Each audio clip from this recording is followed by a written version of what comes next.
Yeah, sports show. Yeah, sports show. Yeah, sports show.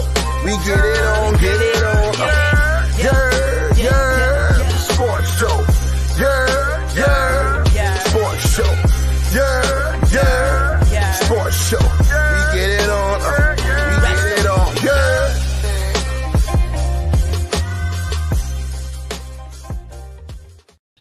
Yeah.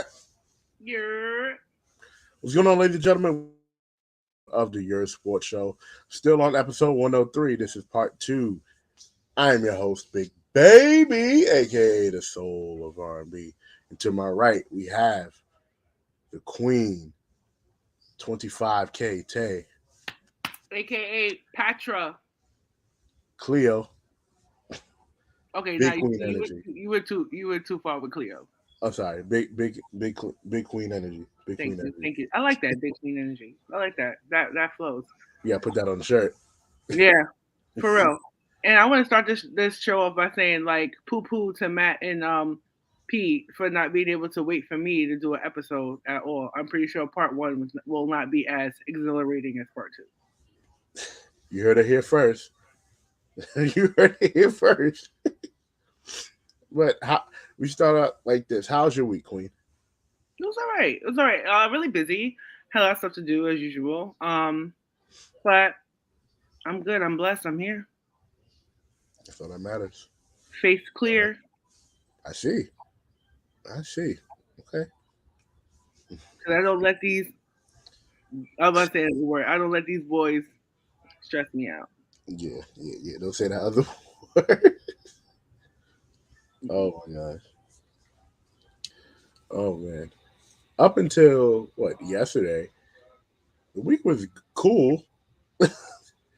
Little hiccup at work. Not my fault, but of course, being in leadership, you got to eat some of the things that's not your fault sometimes. When people don't do what they're supposed to do after you tell them to do something. But other than that, the week was cool. The weather's been jumpy, but other than that, yo, the weather sucked for the past 2 days. Today, man, we were pulling bridges back off the planes, and the wind was blowing so hard that the doors were opening. That's weird. It was water. It was terrible today. Yeah. I'm glad it's calmed down, but yeah, for most of the day it was terrible, man. So I told the guys yesterday that we're done talking about the Nets until something pops up. But I'm pretty sure you're not on that train either. No, because I will never forget. There was like a span of like 4 or 5 episodes where we talked about the Nets straight, and we were debating over, who are they gonna face in the finals? Oh, they're gonna have an easy way to the Eastern Conference Finals, and I'm like, hard pause. You know what I'm saying? Last season, when they come back, it's gonna be problems. You're gonna have a parade on Flatbush and all these like hoop pipe dreams, and it's just like we keep the same energy. I am a big fan of keeping the same energy. So at the end of the day, I am over it. I like the fact that I was right, and I've been right about them for 2 seasons straight. Yeah. I think last year was their biggest chance to do it. Yes. If they were going to do it if they were going to do it any year, it would have been last year. Yes. Beating the eventual champions. I don't see Phoenix beating. I didn't see Phoenix beating Brooklyn either. Mm-hmm. So they might have had a better. They might. All right. The thing is with the Phoenix Suns, they are another feast and famine team. Like when all cylinders are going, they're on a million. When everything is working right, they are an offensive heavy team. Devin is a great player. Chris Paul is one of the greatest. So you know that magic can happen with them. And Devin Booker is like so young still in his career to me. You know what I'm saying? Yeah, so he is. And if he has not hit his ceiling yet. I feel like Kyrie's best days were playing alongside LeBron. And KD, unfortunately, he has had a myriad of injuries that have limited his ability over the past few years. While it's very unfortunate because you never want to see somebody with great abilities succumb to injuries and have it impact their game in the way that it has impacted his. But the glimmers that we do see when he is on the court, he is a phenomenal offensive player, and I will never take that away from him. But I Yeah, think that they need a facelift. I think that they're not enough supporting pieces. They need Kyrie and KD are not enough. so do you think Ben with them would be enough though? Who's gonna play defense? Ben Simmons is always been in the defensive player of the year conversation. Okay, so him by himself.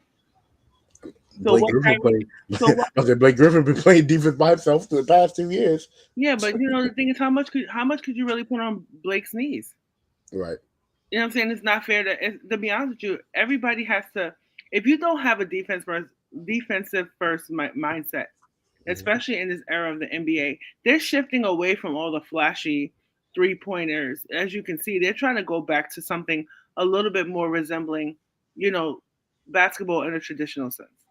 You're seeing more teams play defense. You're seeing people not really trying to do the whole Golden State outrun them and outgun them until there's nothing else left. Right. So I don't know. I don't know if that formula for the super team still works anymore. I don't think it does. I think you need a solid one and two, and your players around you have to be like you have to have solid others as well. But that Yeah, one and two has to be solidified. Sure. one and two. One has to be spectacular. Hmm. Two has to be bordering spectacular. Three has to be solid, and two more people have to play defense at least. Yeah, your three and D players. You need in this league. You need three and D players. We talked about it yesterday about Trevor Ariza, like a Trevor Ariza type player. Once upon a time, like a what's the name Matthews, Covington, KCP. You need players like that around you, and someone who's going through that without having that is Luca. Luca's Hmm. getting beat up by the Suns, even though they won last night. Basically, a really bad shooting game and game for the Suns. Really bad game, a lazy game from the Suns. Honestly, to be completely For honest. sure, for sure, it was an off night for them. But I feel like Luca. I think Luca was the only sports opinion that I was really wrong about when we started the show.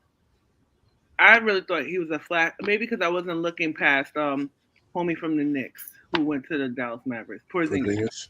Yeah, I wasn't looking past that tandem to see that Porzingis was the problem, and I feel like I didn't say I confused the two, but I was synonymous with the two, and I feel like Luca is not in the right. He's in the right team without the right pieces, Mm. and I feel like if they don't get him some help, he needs to leave because he's too good of a player and too vital to any franchise to have to carry it on his shoulders. This is what I hated when they did it to LeBron. LeBron gave his all in out. You know what I'm saying? And really played with almost I don't want to say nobody's because that's diminishing their value. But he played with people who wouldn't be on nobody's first all team, all Oh, nothing team. all nothing, maybe third because of the stats they got. We're playing with LeBron. You know what I'm saying? And the thing is, we're seeing this now in a Luca, but the problem is Luca's not winning. And that's what it was for LeBron his first couple years. The comparisons are there between him and Yeah, of LeBron. course, Yeah, of course. the comparisons are there. Um, I honestly think um, down the line, Luca is probably going to go back to the wing and be the point guard from the wing, basically like how Braun did. But you're right. Right team, right coach too. Jason Kidd has been coaching that He's Mavericks big team. for Luca. Yeah, he's He's really big good for for him. Luca. You get what I'm saying? Luca's only gonna continue to benefit under Jason Kidd. You know what I'm Yeah, saying? But the problem is, who else? Who else does he really have? Jalen Brunson is iffy. Spencer Dinwiddie is iffy. Tim Hardaway is hurt. So Finney Smith, nothing. Powell, you can only get but so much from him. Maxi Kleber, you can only get so much from a catch and shoot player. So they have to make some serious changes. Yeah. Some serious changes. People are talking about like Rudy Gobert going to Dallas, which that doesn't really help Dallas at all. But Mm-mm.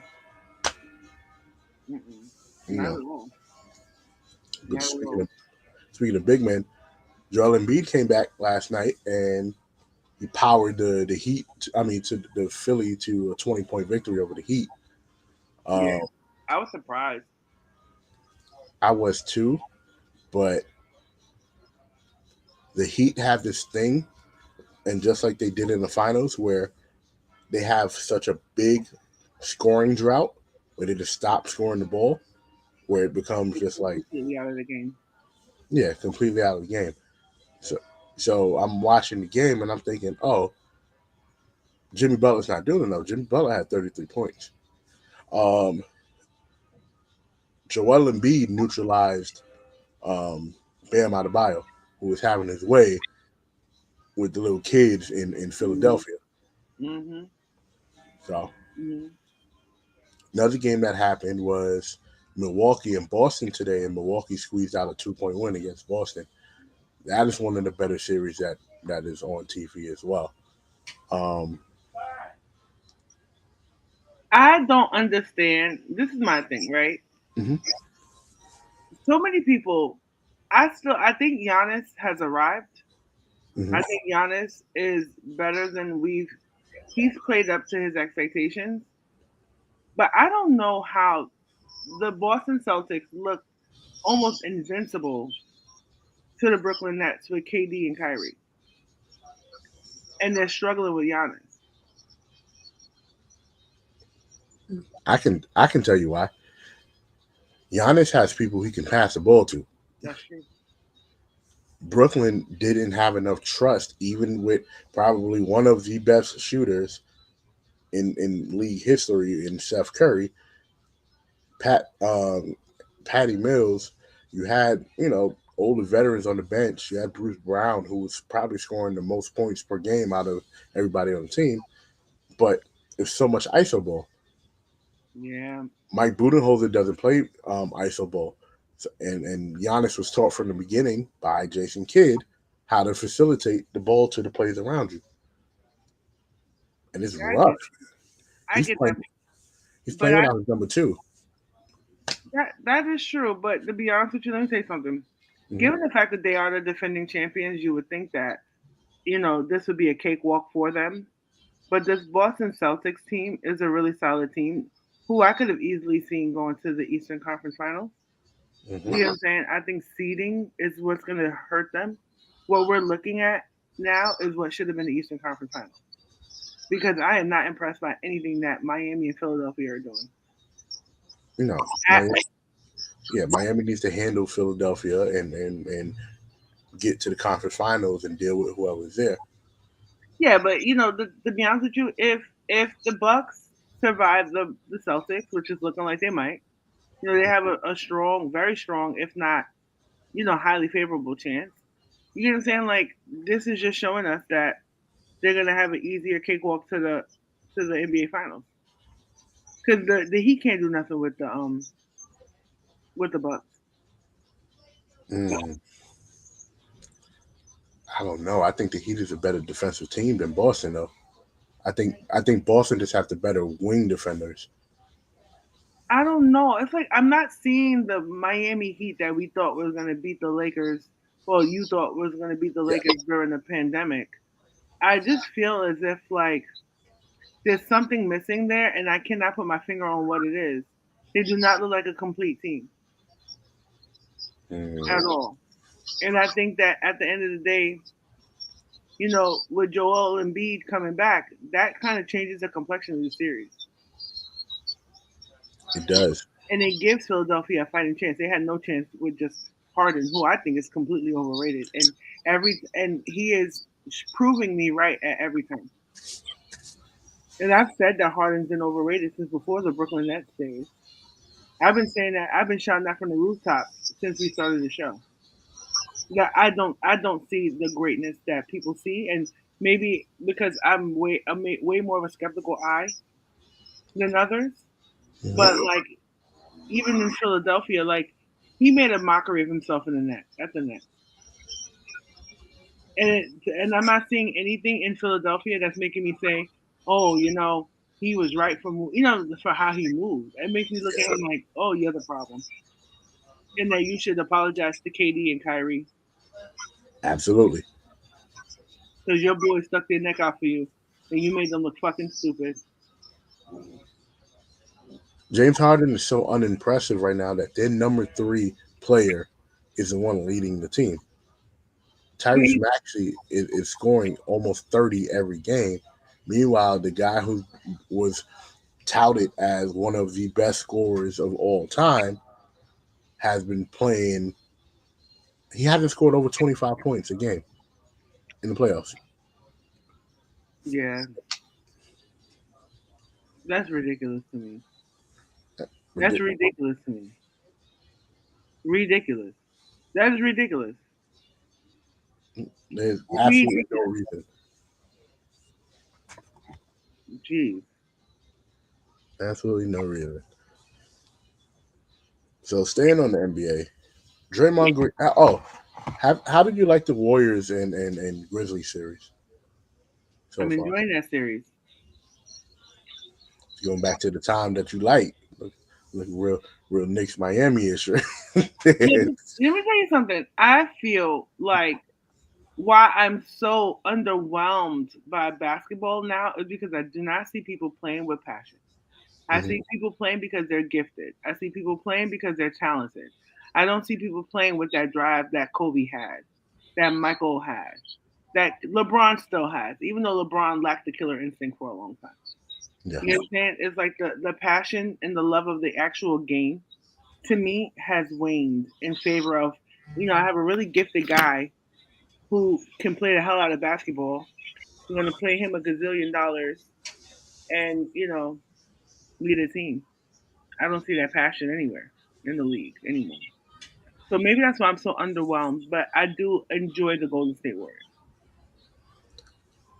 Not Draymond, though. not Draymond. Well, you know how I feel about Draymond. Like, I Oh think yeah, absolutely, absolutely. I feel like Draymond is just like he does too much, like too much and not enough. Yeah, Put him on any other team, and it won't work. no, but he's that piece for that team. That piece for that team. We go back to when we always talk about football and about systems, certain systems working. We talk about the Mhm. San Antonio Spurs as well, certain systems working. And we go to the Warriors. Certain players work in certain systems. Like random player, like a Boris Diaw when he was on the Spurs. Boris Diaw was okay other places, but he stuck out more on the Spurs because of where Greg Popovich had him. Mhm. Manu Ginobili, probably one of the best players. On, was he on the 75 list? If I'm not mistaken. I don't think. Yeah, I don't think so. But um, one of the greatest overseas players ever. I don't think he has that same impact on another team. I don't I don't. either. I don't think you put Manu Ginobili on what like the Bucks at that time, and he has that same impact. Not Like, at all. it's not the same. Tony Parker as well. Tim Duncan was I built for it. I can see Tony Parker on that Celtics team back in 07, 08. The one I that won the people championship. the one that people still celebrate like they over celebrate like they won like 12 hmm championships. That team. hmm I could have seen them having the same Tony Parker, because I was thinking about it. Tony Parker, right? I feel like he would have thrived in that system. I do. He's one of the only ones. Like even Tim Duncan. Tim Duncan, I couldn't I Giannis reminds me of Tim Duncan in a lot of ways. But like you said, like I couldn't see Manu Ginobili playing anywhere else and being successful like he was unless he was on the Lakers or a That team that had that pedigree of winning already. that Lakers team, like a Lakers team with Shaq, or the Lakers team with Kobe and Powell. The Lakers team with Kobe and Powell. Absolutely. Yeah, Some not of the the, Shaq, not the Shaq Lakers. Shaq Kobe Lakers were what they were. yeah. And I'm not gonna sit here. I'm gonna keep the same energy. I was not a fan. I wanted Iverson to win every time. And then when they were dethroned by the Detroit Pistons, I was in heaven.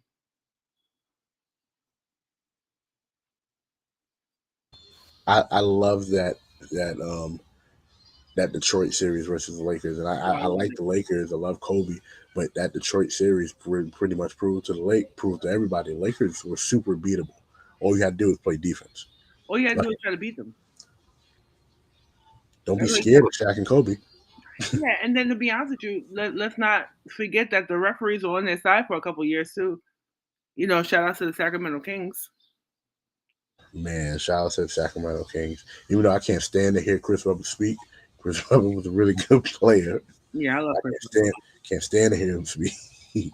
I love Chris Webber. I thought he was somebody who never got his due in the league either.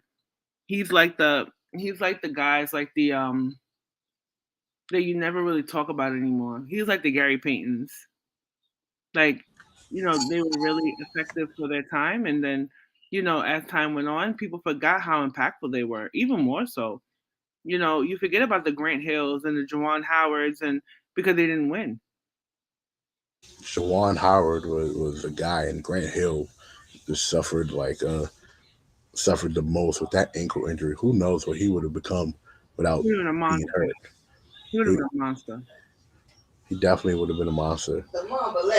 Definitely would have been a monster. Hmm. But we go from that series, but so there's been a whole bunch of BS going on about Draymond Green, of course. Speaking, Draymond has his own podcast. People listen to him. I was telling my boy this the other day. I didn't wake up one day and be like, you know what? I think Draymond Green should have a podcast. Like at at no point in time I ever was like, you know what? I want to hear Draymond speak for 15 minutes out my day. No,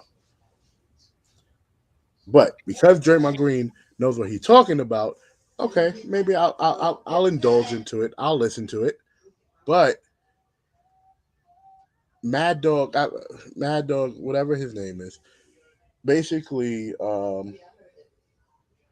he's tired of Draymond Green, like a lot of people are. Because Draymond Green talks a lot. He does too much. But the problem with that is you don't tell players to shut up and play, and that's exactly what Mad Dog did, because it gives real shut up and dribble vibes. Right. And the thing is, sometimes, let me say something. I feel like you could say shut up and play about stuff on the court, but I feel like people are dragging it because when LeBron was told shut up and play, he was told that over political issues. He was told that over issues dealing with, black people being, hunted down and assassinated by police. So Draymond complaining about his game, I can kind of see somebody saying shut up and play. It's not like Draymond was on his podcast talking about equality and somebody was telling him to shut up and dribble.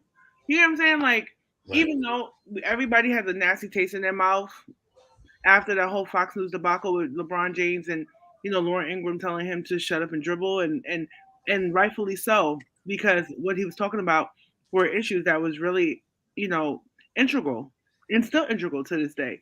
Right. But do I feel like the flagrant two that was called on Draymond? that caused this whole discussion. Do I feel like that was correct? No. Do I feel that because of his history of flagrants, that's why he got that one? Yes. Do I? Absolutely. Yeah. Do I feel like he talks too much? Yes.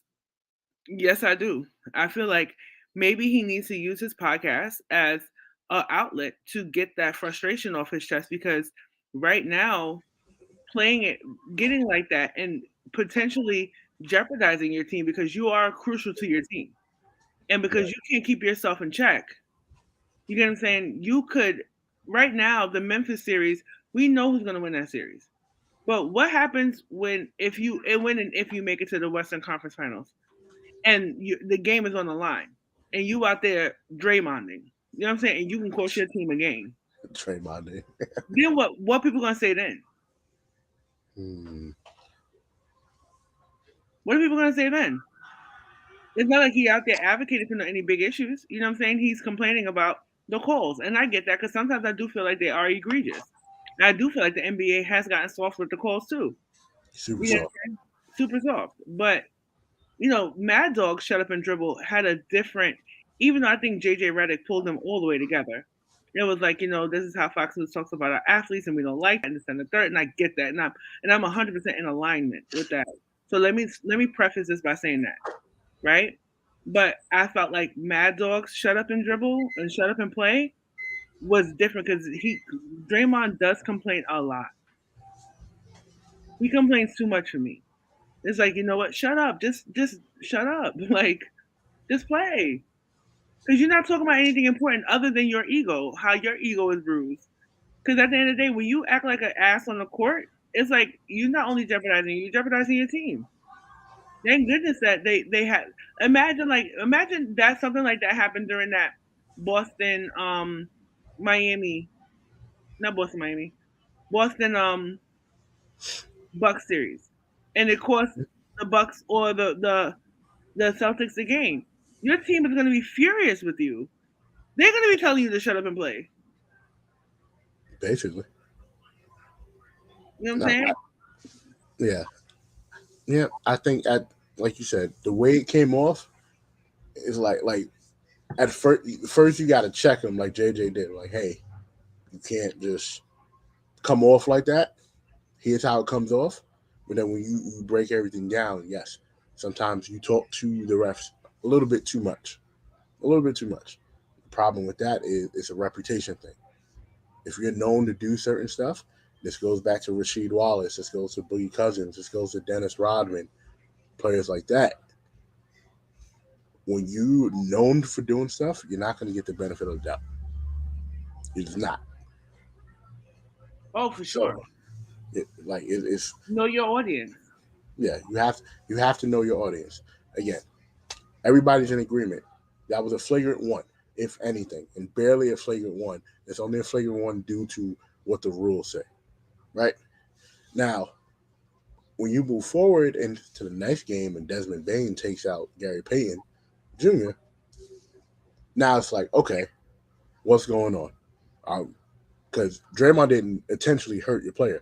Desmond Bain gave Draymond stitches and then also basically cost Gary Payton Jr. 2 months, almost 2 months, and that could have cost his career.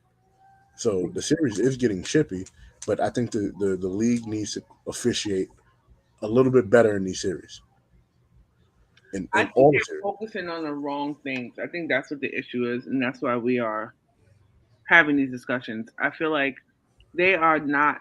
They are paying attention to not the chippiness, but more of the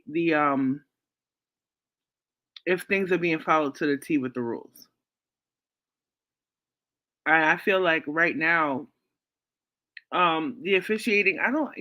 I hate being one of those people. Like rules are rules. Like, and when a series is getting chippy like that and getting crazy like that, like this is when we need the referees to step in.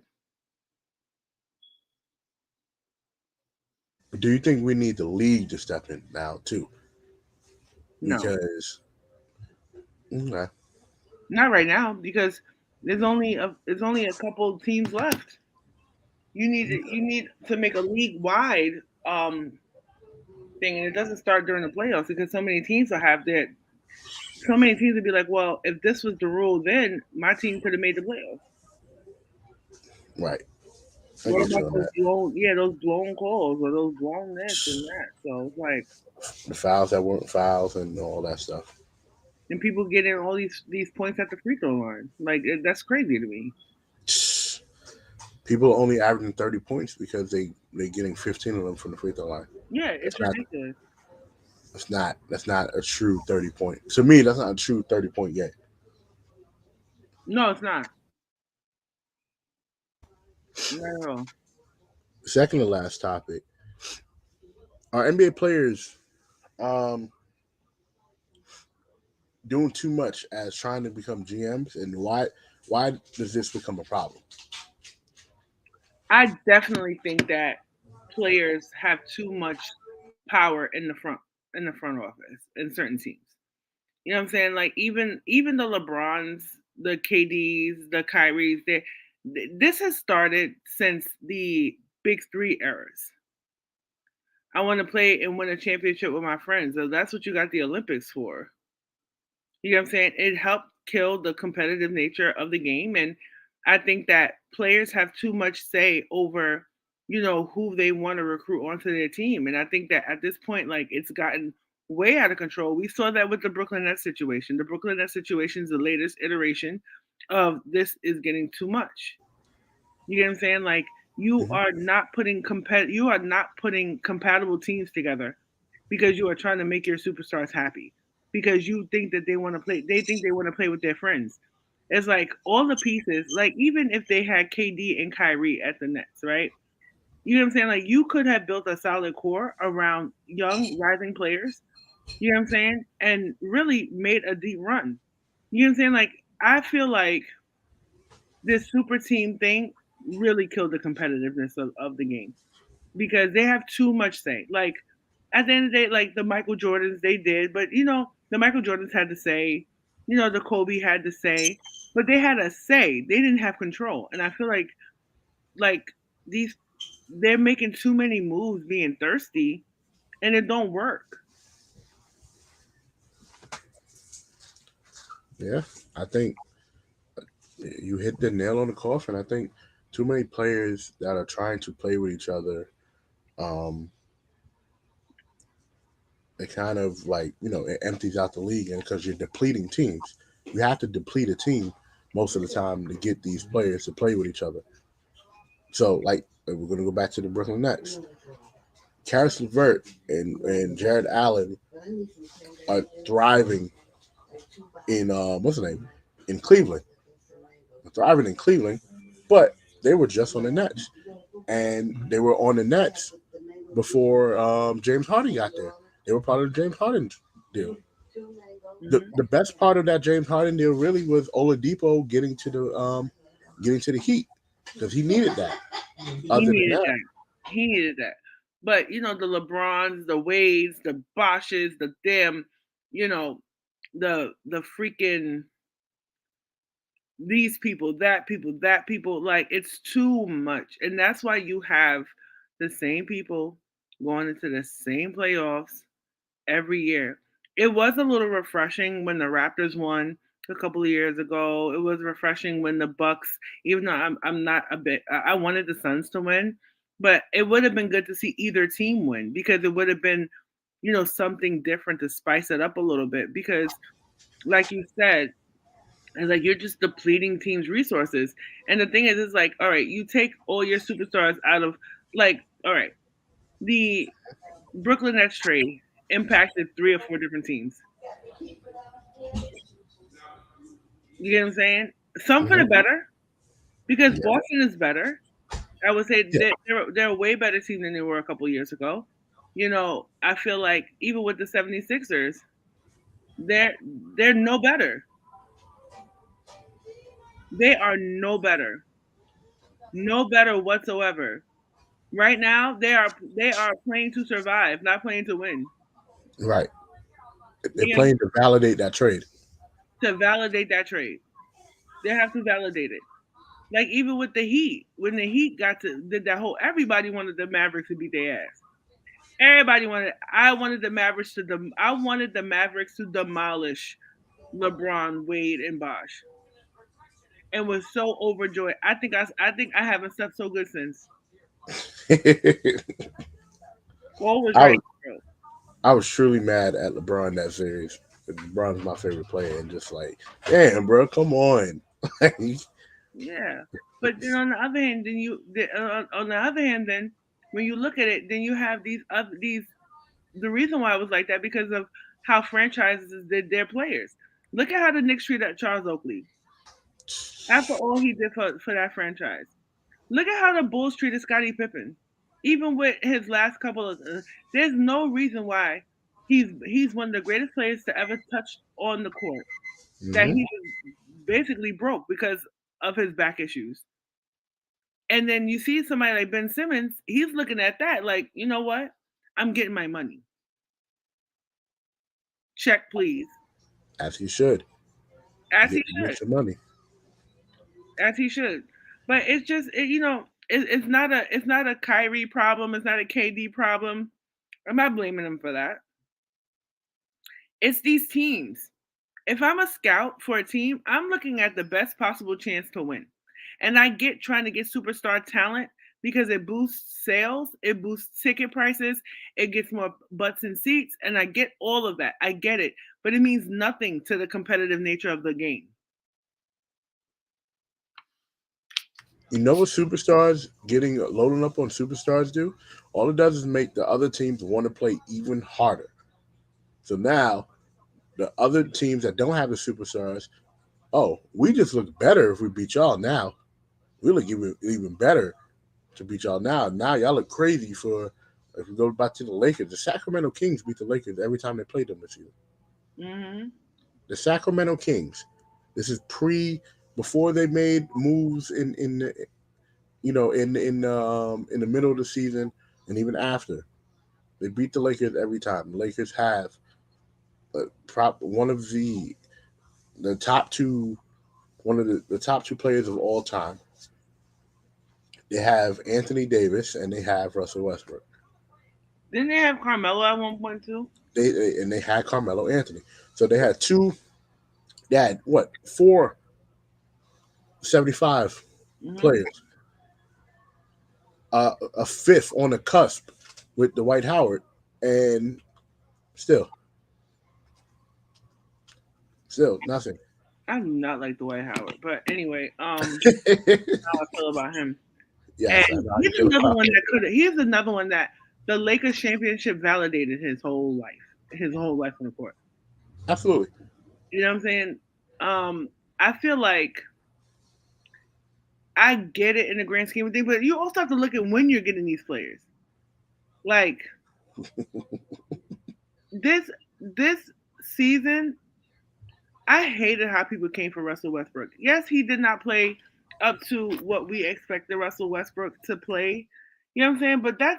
But you can't diminish someone's legacy over a bad season. Like that was crazy to me. That was crazy for me. You know what I'm saying? I heard that how many seasons has he been in? He's been drafted what 15? This is his 15th. No, 12, 13, maybe something like that. He's in a 2008 draft. Yeah. So 2008. Yeah, So about 2008. 14 years then. Yeah, about 14 Yeah. seasons, right? hmm People are expecting him to be Westbrook of MVP days.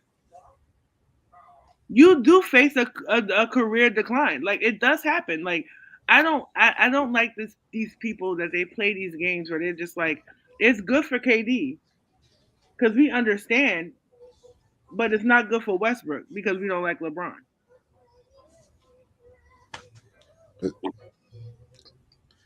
Like as you look back at that season, yes, Russell could have played a whole lot better. But you know what would have helped Russell Westbrook play a lot better if he had street clothes on the court and not in street clothes. He Hmm. had Mr. Davis on the court, not street clothes. Um, if they didn't have a whole bunch of aging midlife players on the roster, that would have helped LeBron James too. LeBron James is about to win the damn scoring title. What? LeBron James in his 100th year is about to win a scoring title. Yeah, he's like the Rip Van Winkle of the NBA. Yeah, you just said, yeah, people get declined. How do you get better in the year 18? Like that I don't understand. But moving on to our final topic, there's always been a debate, and we've debated this previously, but we haven't gone into it.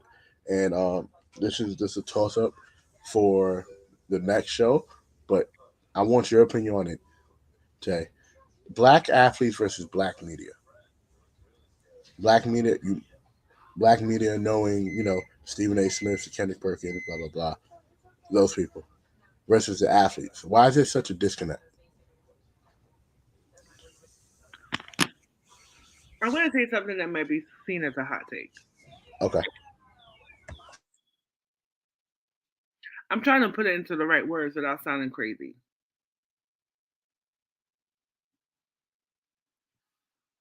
I am my brother's keeper. So if I do good, my brother's going to celebrate me.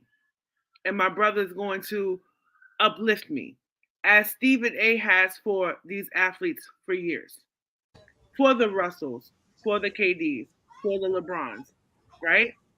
But in being my brother's keeper, I have to hold them double accountable so that no one else could. So if Mm, I'm saying that because I could say it. right. Because I don't want you to say it because that's my brother. And people don't get that.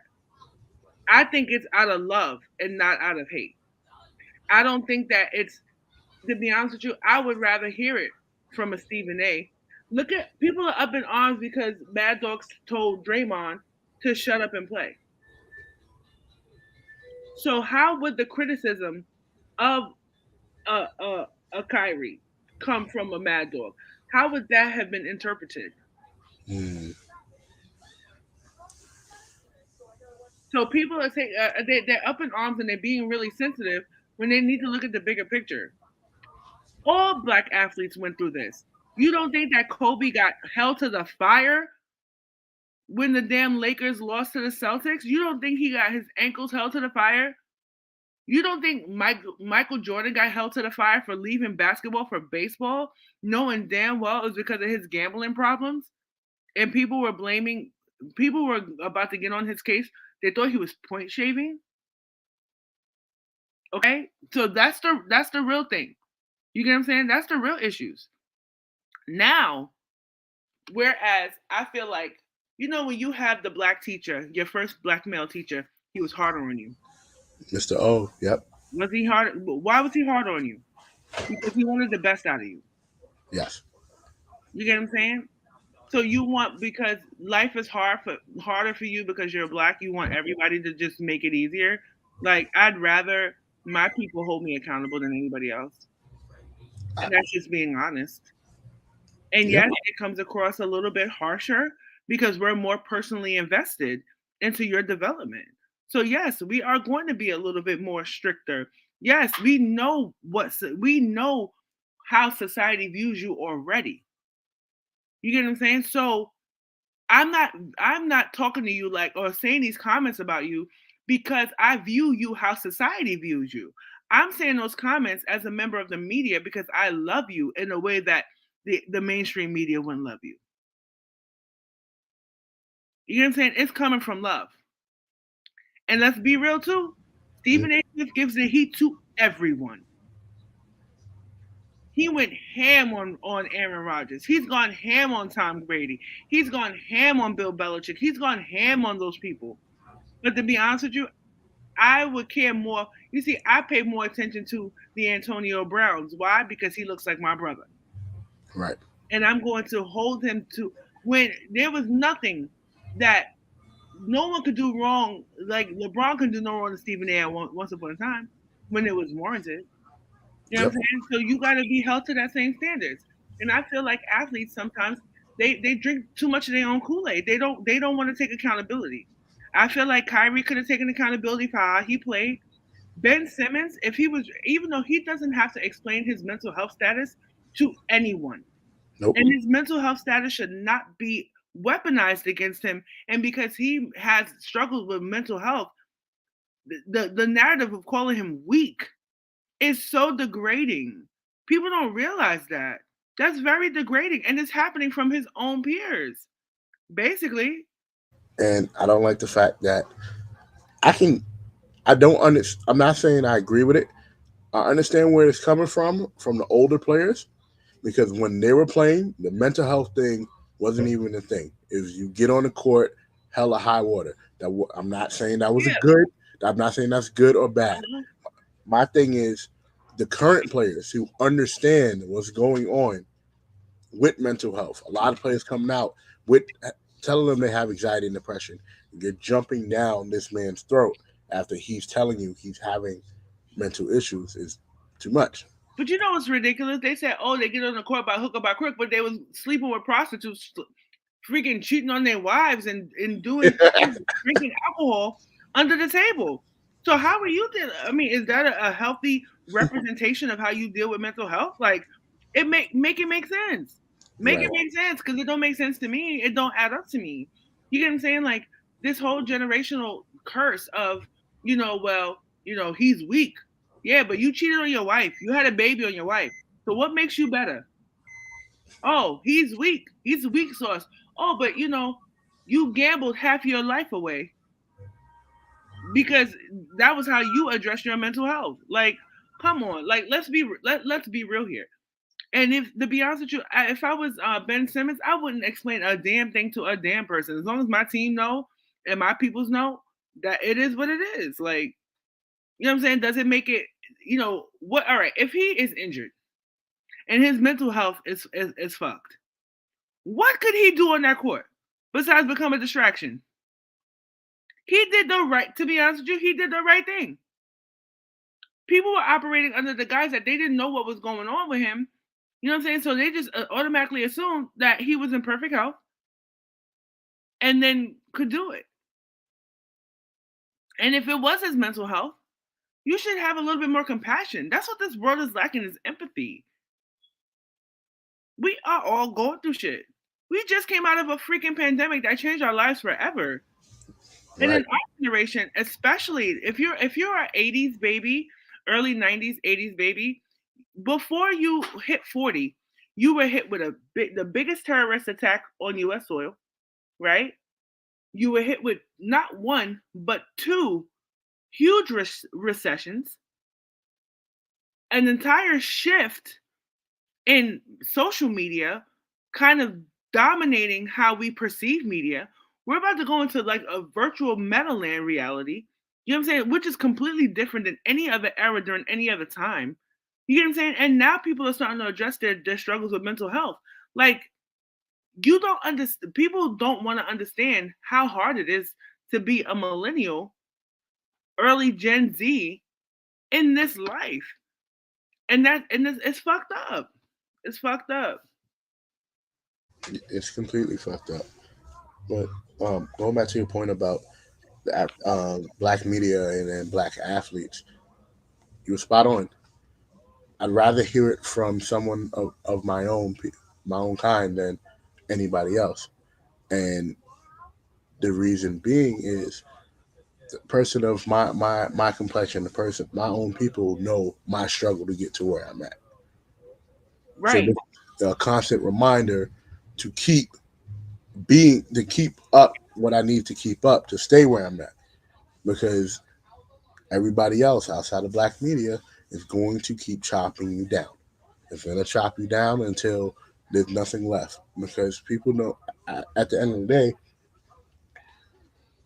outside of our bubble media, nobody wants us to make it. Right. But even when you look at it like, the Kevin Samuels thing, Yes. right? Kevin Samuels made money off of degrading black women using the same societal stuff that people have perpetuated about black women for years, for decades. We are the face of all of society's ills. Right. And he perpetuated that narrative to other black people. And then people are like, well, everybody's entitled to their opinion, everybody's entitled to this, and this whole thing of low value and high value, and it's more hurtful because you are using what society already hates about us to your advantage to get your ignorance across. And I do not feel that Stephen A. Smith is doing that. And I could say that honestly because I am not a fan of Stephen A. Smith. And I have said this on the podcast several times. You said this from the beginning, from episode 1 all the way up to episode 103, I that have you have never not been been a fan of him.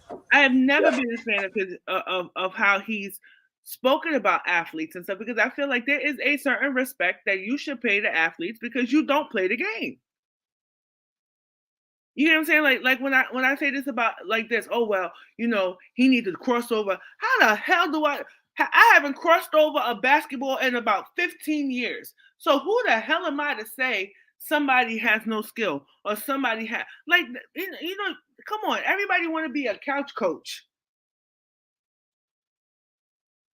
You know what I'm saying? So it's like at the end of the day, I feel like my bringing my point full circle, it is more personal when it comes to from another person of color because we are more invested in the benefit of doing better, being better for us. I am my brother, I am my sister's keeper.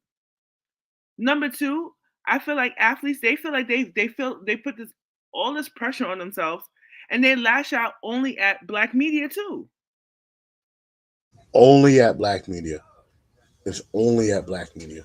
I remember talking to somebody about the show. They were like, "Oh, I was giving a little elevator pitch to them about the show," and they were like, "Oh, y'all be talking bad about black people in your show, huh? Huh? What? No, no, we No. don't. We give the truth of whatever was going on about the topics, the truth from the evidence that we have. We're not downgrading or degrading any black athlete. We don't downgrade or degrade any athlete, but we're Mm-mm. definitely not going to downgrade and degrade our black athlete. That's a Mm, complete and mm. utter dub. But It's like they don't. It's like people don't get it. It's like you're not above accountability, no matter who you are. Kyrie, you were a distraction to your team. Like, don't deny it. It was a distraction. Do we feel like it could have been more things to work on? And yes, when you were on the court, you did play the best you could. You know what I'm saying? But like, it was a distraction. Yes. Ben Simmons, could you have addressed your physical ailments a little bit better to the public to kind of skew public opinion? Yes, you could have. Yes. But you didn't. So take accountability. You know what I'm saying? Every time they feel like, we want to tear them down. I want to see you do better. I want to see you do better. For you, for us. You are a reflect. When you step on the court, you're not only a reflection of you, you're a reflection of all of us. Those little kids who try to play basketball out there, trying to be like you every day. And we have to be more militant with each other. I couldn't have said it better. Couldn't have said it better. But shout outs to again, Drop Tips Network, all the shows over there. Shout outs to just everybody who supports episode 103. I think Tay, this you're coming up on your 100th episode yourself too. Your actual 100th episode. So shout out to you. But great episode. Again, you're getting double dose of Yerrr this week. Um, this may be a thing. You never know. We may have 1 to 2 episodes throughout the week. Never know. Mhm. Say like, but Your good sis is tired. Like your me good sis too. works 100. Your good sis works almost like 90 hours a week. You need to sit down. Yes, I'm about to put you on another month's break. Yeah, Listen, but for the voice of a generation, Pete Rosado, who is, of course, say it again, say, not Absent. He ain't here. for BK Matt, who is also, Not here. He's not here. and for the Queen, who is actually here. It is your boy, Big Baby, who's also here, signing off. Peace.